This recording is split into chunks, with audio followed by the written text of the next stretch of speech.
Marvel Games has been on a roll this year. First, we had Marvel Rivals and its shocking success, and now during today's Sony State of Play, ArcSys just revealed Marvel Tokon Fighting Souls, and it's a new 4v4 tag fighting game that's releasing next year in 2026. It's got popular Marvel characters such as Iron Man, Captain America, Spider-Man, Doctor Doom, Ghost Rider, and so much more. If you don't know, ArcSys is notable for producing and developing games such as Guilty Gear Strive, Granblue Versus, and Dragon Ball Fighters, just to name a few. The game will thankfully feature traditional fighting game motion inputs and simple commands for those who are looking to just jump into the genre for the first time, and those old heads who have been grinding Marvel 3 for like the past, I don't know, 20 years. If the thought of learning 4 characters is daunting to you, the developers even have a system where you'll be able to pick one main character to pilot while the other 3 aid you with their assists. This system kind of sounds similar to Skullgirls almost, where you could pick how many characters you wanted to play in the game. If you had 1 character or 2, they'd have more health than, let's say, if you had 3 characters on a team.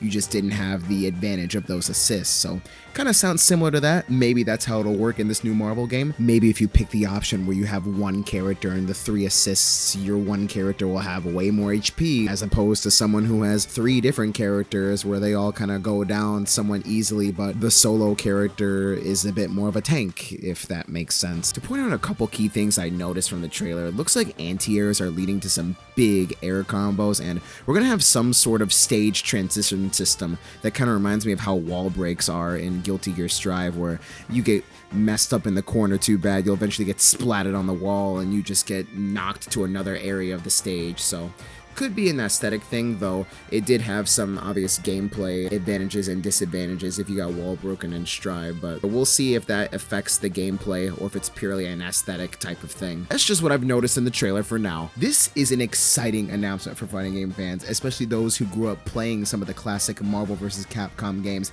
It's not quite Marvel vs. Capcom, but this will probably be the closest we ever get to something like that ever again. The roster also has the potential to be huge. I mean, they have a near infinite amount of source material to draw from. If I had to pick some characters I would love to see Deadpool, Venom, Taskmaster, and Emma Frost, just to name a few. This was a really quick analysis video, so of course let me know if there's anything else you noticed in the comments below. I'd also like to hear what you thought of this reveal, and who are you most looking forward to getting added to the roster of this game. Now, I would be interested in making some videos about characters I would like to see and go into more in-depth about their kits and some features I would like to see added to the game as well. So if that's anything you're interested in, feel free to subscribe. I would like to try to make those videos pretty soon. So yeah, hopefully you have a fantastic rest of your day.